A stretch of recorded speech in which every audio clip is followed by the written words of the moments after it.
The fluorescent light above the break room flickered twice before it gave up entirely, and that was when Juniper decided the universe was sending her a message.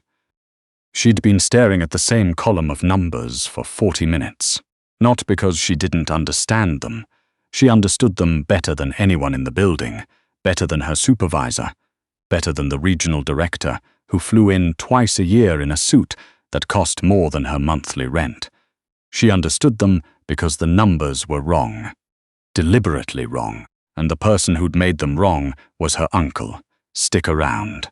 Because the girl they handed over like a line item in a ledger, she ended up owning the ledger. The cold hit her the moment she stepped out of the casino's service exit, that particular February cold that comes off Lake Michigan like a personal insult. Juniper pulled her jacket tighter and kept walking. Behind her, the Aldgate Grand Casino glittered like something from a postcard, all glass and gold light. The kind of place where money moved in currents you couldn't see unless you knew where to look. She knew where to look. 3 years she'd worked in the Aldgate's back office. 3 years of 60-hour weeks, of catching rounding errors that saved the house $50,000 in a single quarter, of being told she was invaluable and then being passed over for the analyst position that went to the regional director's nephew. She knew every account, every routing number, every shell structure her Uncle Terence had built over 18 months to siphon money from the Aldgate's operating accounts into a series of holding companies no one was supposed to notice. She'd noticed. What she hadn't noticed, not until 2 hours ago, was that Terence had been doing it on behalf of someone, and that someone was now going to realize, the moment the quarter closed, that the money wasn't there. She also hadn't noticed the black car until it was already parked in front of her building. Juniper lived in a 4th-floor walk-up in Pilsen, the kind of building where the buzzer had been broken for 2 years, and everyone just propped the front door open with a brick. She was halfway up the 2nd flight of stairs when she heard the door below open, and the particular sound of expensive shoes on cheap tile. There were 2 of them, large men in dark coats, moving with the kind of quiet that wasn't natural. She kept walking. She did not run. Running, she had read somewhere, was the thing that got you hurt. Mrs. Aldred. She stopped, not because the voice scared her, though it did somewhere low in her chest, but because it used her name, and she needed a second to figure out how they had it. Mr. Voss would like to speak with you. She turned around slowly. The taller of the 2 men had a face like a door, wide, flat, giving nothing away. The other one was younger, with the look of someone who'd been hired specifically to look approachable, and had failed. Voss, she said. The name settled into her mind like a key into a lock. Everyone in Chicago's financial underworld knew the name Voss, not because he advertised. He didn't. Because he didn't have to, as in Aldric Voss. The taller man nodded once. She thought about the numbers she'd found, the accounts, the routing structures her uncle had built, the money that had moved out of operating funds and into a shell called Meridian Cascade LC, which she had traced, in 2 hours of quiet fury, back to a holding group that held 5 other entities, one of which shared a registered agent with a real estate firm that appeared in 3 court filings connected to organized crime in Cook County. She thought about all of that. Then she went with them. She expected an office building. She got a penthouse in River North that looked like a library had a child with a war room. Floor-to-ceiling bookshelves on 2 walls, and on the 3rd, a bank of monitors showing numbers, markets, transactions, columns of data in real time. The room smelled like expensive coffee, and something older underneath, like wood polish, and the particular exhaustion of a man who hadn't slept well in years. Aldric Voss was standing at the window when they brought her in. He was taller than she'd expected, which was saying something because she'd tried not to expect anything. Late 30s or early 40s, hard to tell, the kind of face that had been weathered by something other than time. There was a scar along his jaw, thin as a ruled line, that disappeared into the collar of his shirt.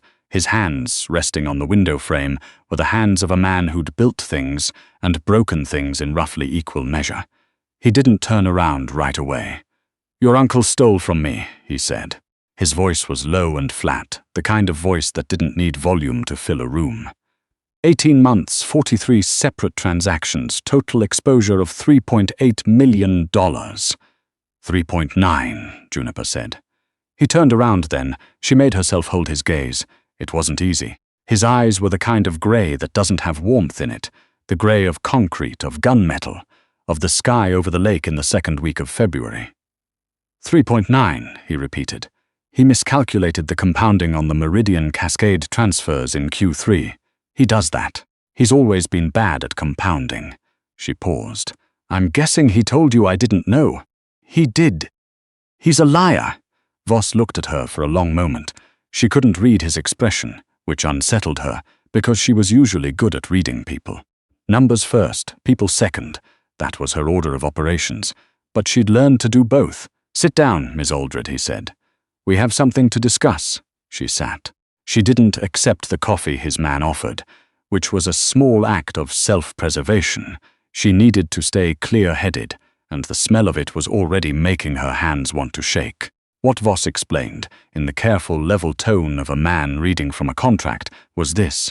Terence Aldred had stolen $3.9 million from Voss's operation.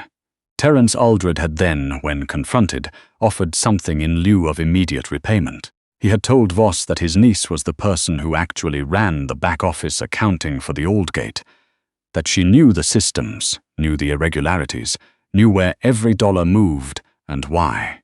He had offered her services as a form of debt service. He had done this without telling her, without asking her, without, apparently, a single moment of hesitation. Juniper sat with that for a second.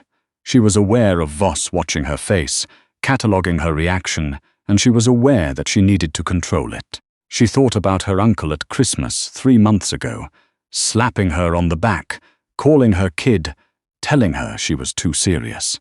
She thought about the time he'd borrowed $400 from her and never mentioned it again.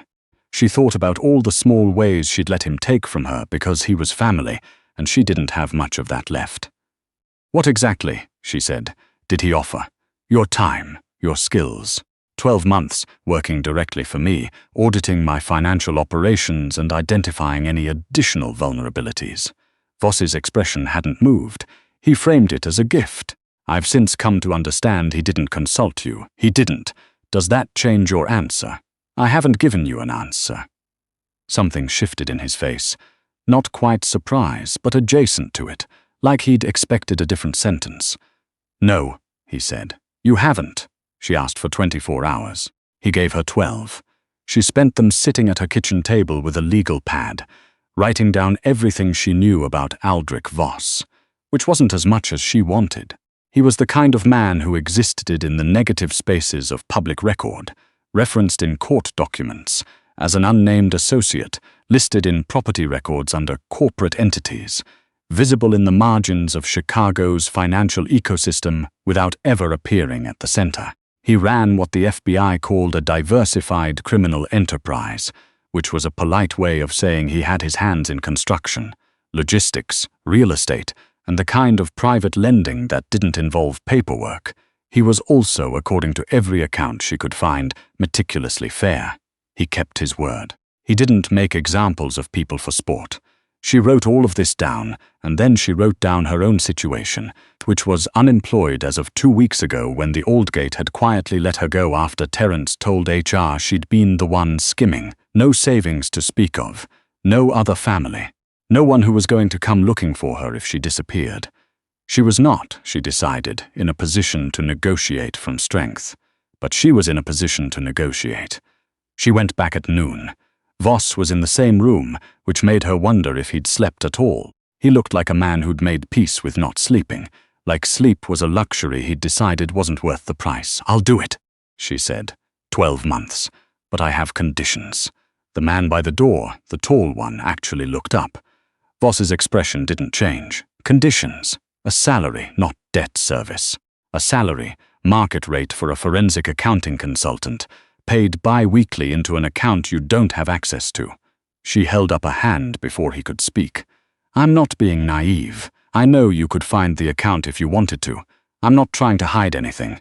I'm establishing that I'm an employee, not a captive. That matters for how I work.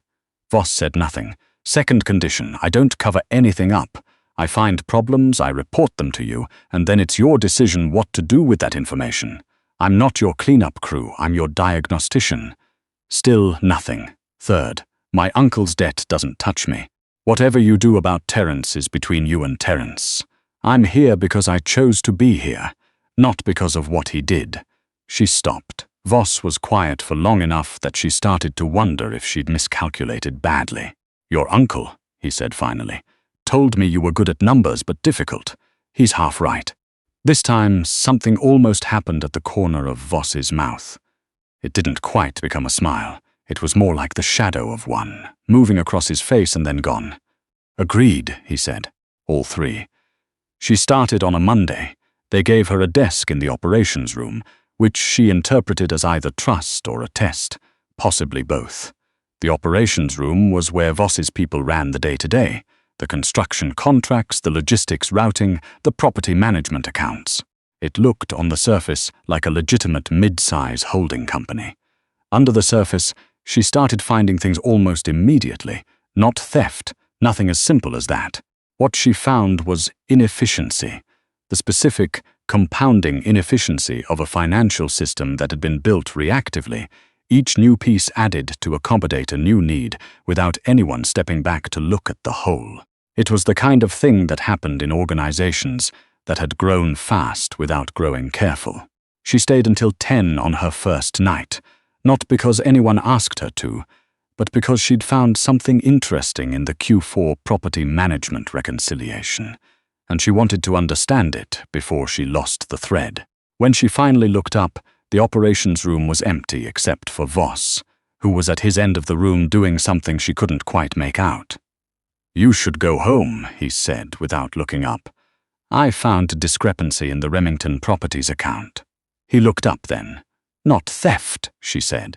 Someone's been classifying capital improvements as operating expenses. It's inflating your deductible business costs, which sounds like a good thing until your accountant flags the mismatch in year-end filings and the IRS decides it wants to look at everything else. He was quiet for a moment. How much? About 200,000, spread over 3 years. She paused, easily corrected. I can reclassify the transactions and file an amended schedule. He looked at her for a moment with that expression she still couldn't read. How did my accountant miss this? Your accountant is billing you for 40 hours a month and doing about 20. She said it neutrally, as a fact. I can show you the work product if you want. He didn't answer right away. He picked up his phone, sent a message, put it back down. Go home, Miss Aldred, he said. Come back tomorrow.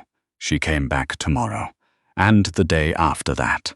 The work was interesting in the way that all complicated, broken things are interesting. There was always another layer, always something that led somewhere unexpected. She found the accountant issue, and then she found an insurance structuring problem, and then she found a pattern in the logistics routing that suggested someone in the transportation division was billing the operation for miles that hadn't been driven. That last one was the one that changed things. She knocked on Voss's office door on a Thursday afternoon, 3 weeks in. She had a printout and a carefully neutral expression. Your logistics coordinator, she said. Colton Reed. He's been padding trip logs for about 8 months. Not large amounts, small enough to stay under normal review thresholds. But it adds up to roughly 60,000 over the period, and more importantly, the padding is systematic in a way that suggests he knows exactly what the review thresholds are. Voss took the printout. He looked at it for a moment with the careful attention he gave everything, the attention of a man who understood that the details were where things fell apart.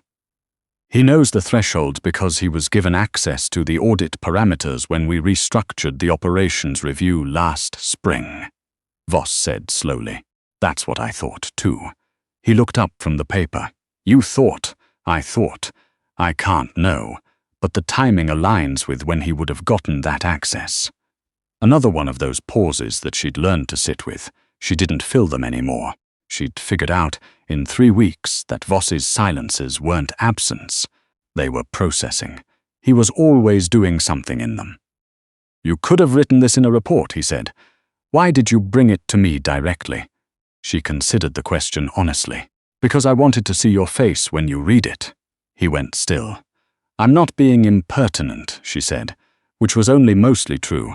I'm trying to understand how you respond to this kind of information. It tells me how to calibrate what I bring to you and how. He studied her for a moment that lasted a beat too long to be comfortable. And what did my face tell you? That you already suspected him, she said, and that having confirmation doesn't make you happy, which means this isn't about the money. The silence this time was different, heavier.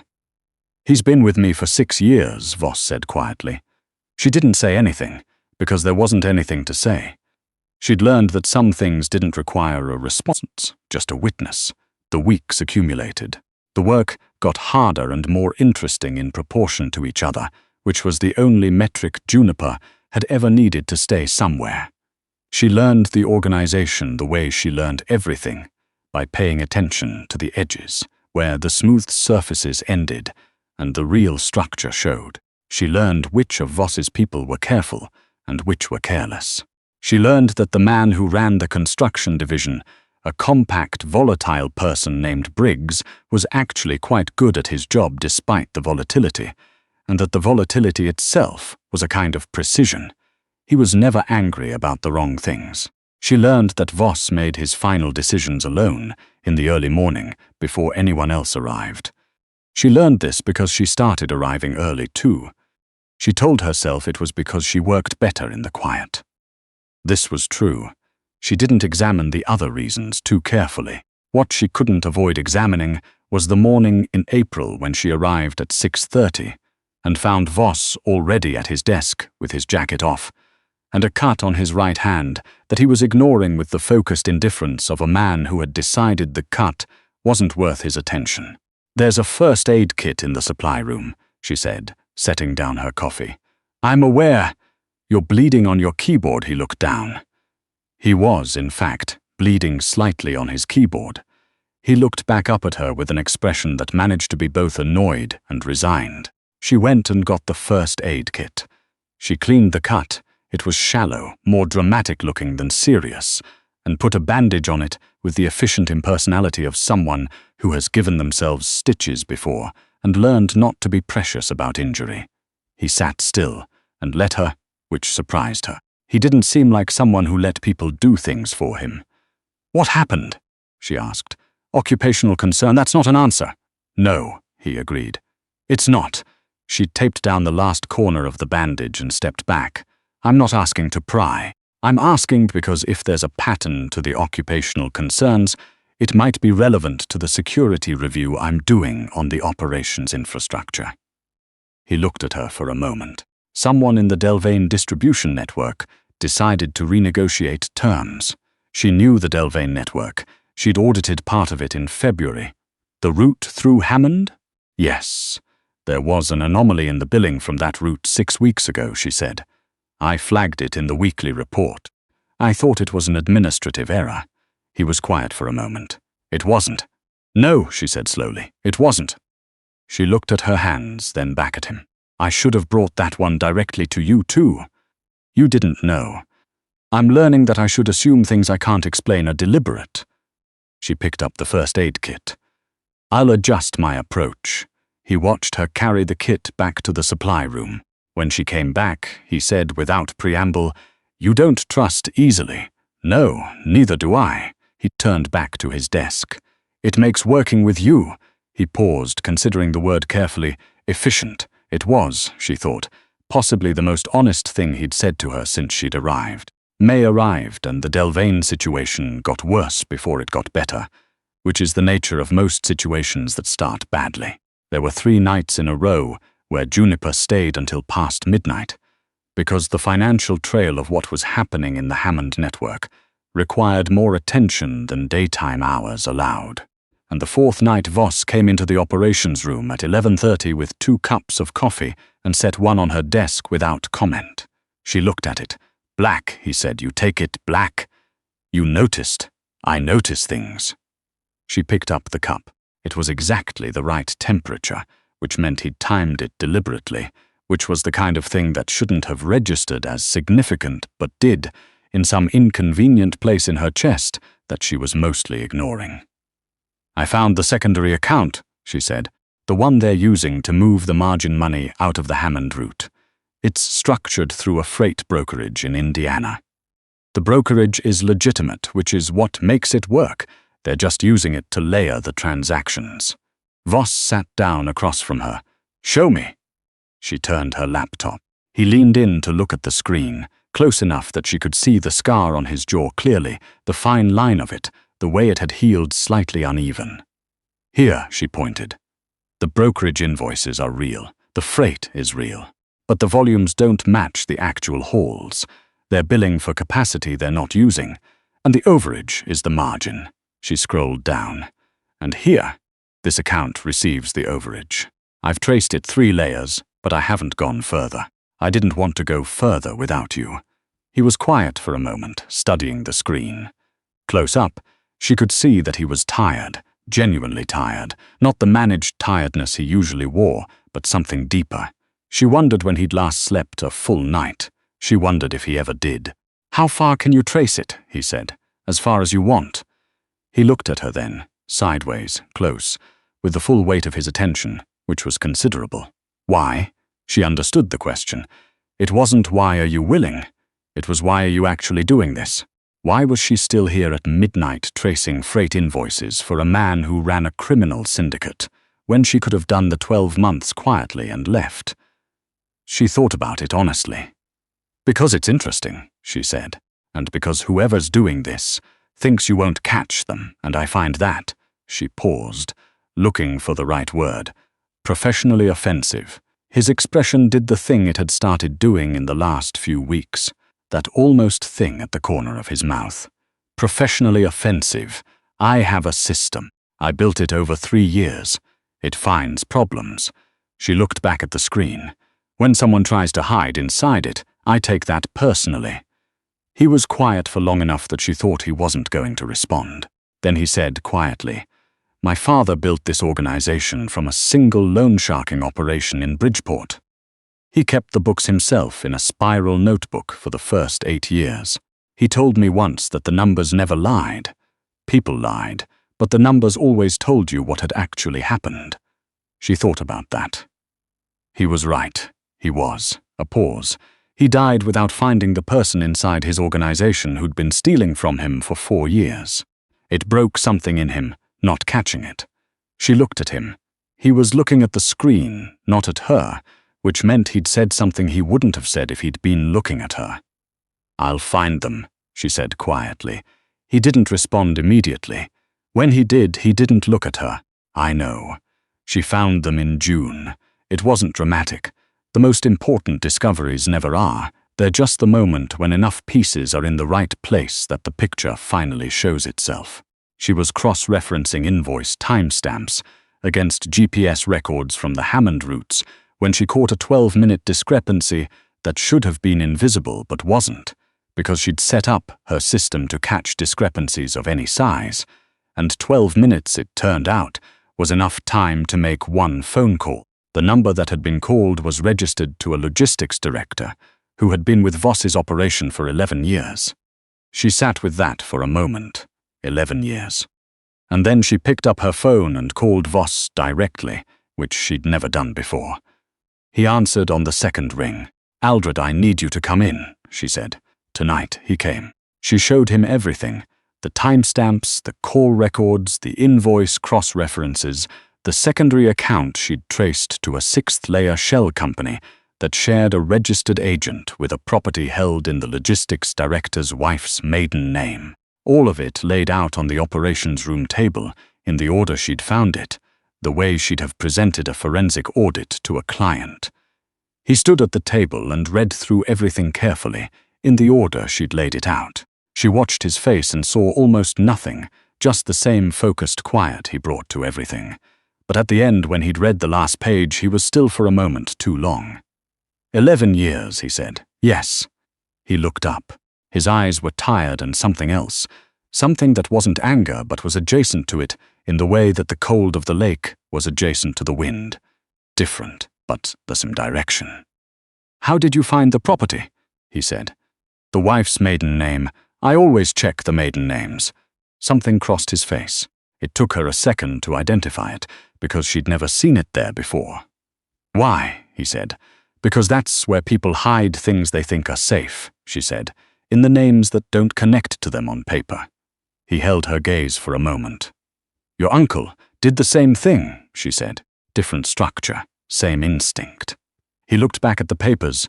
The organization has been bleeding from 2 places simultaneously for over a year. Yes, different people, different methods, same general timeline. That might not be coincidental. She paused. I don't have evidence of coordination, but the overlap in timing is worth noting. He was quiet for a long moment. Mrs. Aldred, he said, and something in the way he said it was different from the other times. Less formal, more considered. What is it going to take to make you stay past 12 months? She looked at him. You've done more in 4 months than the 2 accountants before you did in 2 years combined, he said. You've restructured 3 accounting systems, identified losses exceeding 500,000 and, he gestured at the table, found the source of a leak that has been costing this organization money and trust for over a year. He paused. I am not a sentimental man, but I am a man who understands value, and I understand yours. She thought about her apartment in Pilsen, the legal pad on her kitchen table. The first night she'd sat across from this man and told him she had conditions. She thought about the 12 months she'd been given. She thought about what she actually wanted, which she'd spent so long not thinking about that it took her a moment to find. A permanent role, she said, not 12 months, not debt service. A permanent position, defined scope, defined authority. I want access to every financial system in the operation. I want the ability to flag issues directly to you without going through anyone else. And I want a seat at the table when you make decisions that have financial implications. He looked at her steadily. And my uncle's debt, she said. I want it cleared, not because I'm protecting him. I'm not. But because I need to know that my presence here isn't contingent on his wrongdoing. I'm here because I'm good at this. That has to be the only reason. Voss was quiet for a moment that stretched long enough to be uncomfortable. Terence Aldred, he said slowly, has been dealt with. She didn't ask how. She had an idea, and she'd decided the idea was something she could live with, which was its own kind of reckoning. Then yes, he said, permanent, defined scope, defined authority, direct access, seat at the table. He paused. Anything else? No, she said. That covers it. He extended his hand across the table. She shook it. His hand was warm, and the grip was firm. And she noticed, she couldn't help noticing, that his thumb pressed briefly against the back of her hand before he let go, the smallest possible gesture, over in less than a second, the kind of thing that could be nothing and wasn't. In July, the Delvane network was restructured under her oversight. The logistics director was removed, and the Hammond route ran clean for the first time in 14 months. She got a new desk, an actual office, glass-walled, in the corner of the operations floor, where she could see every station and every station could see her. Briggs, the volatile construction director, knocked on her door on her first day in the new office and left a box of coffee pods on her desk without explanation. She suspected this was the closest he came to a welcome. She was right. In August, Voss appeared at her office door at 7 in the morning with 2 cups from the place on the corner that she'd mentioned once, 4 months ago, in passing. He set one on her desk. The Harwick acquisition, he said, dropping a file. I want your analysis before Thursday. She opened the file. You remembered the coffee, she said, not looking up. I told you, he said. I notice things. She looked up then. He was already turning to leave, but he paused in the doorway, just for a second, and looked back at her, with an expression she was finally starting to know. It wasn't the unreadable concrete grey of the first night. It was something else, something that had been developing slowly, the way good things do without announcing itself. She looked back down at the file. Thursday, she said. I'll have it by Wednesday. He left. She picked up the coffee. Through her glass wall, she could see the operations room coming to life, people arriving, monitors lighting up, the whole complex machinery of an organization that had, 4 months ago, been bleeding quietly from multiple wounds and didn't know it. She'd found the wounds. She'd traced everyone. She thought about her uncle, about the fluorescent light in the break room, about the specific feeling of standing in a stairwell, with expensive shoes behind her and choosing not to run. She thought about the legal pad on her kitchen table and the question she'd been answering, slowly, every day since. What did she actually want? She looked at the file. She looked at the room. She looked at the door where Voss had just been standing. She wanted this, the work, the complexity, the particular satisfaction of a system that finally ran clean because she'd made it that way. She wanted the seat at the table and the coffee that arrived at exactly the right temperature and the look in a careful man's eyes when she told him something he needed to know. And he understood immediately that she was right. She wanted to stay.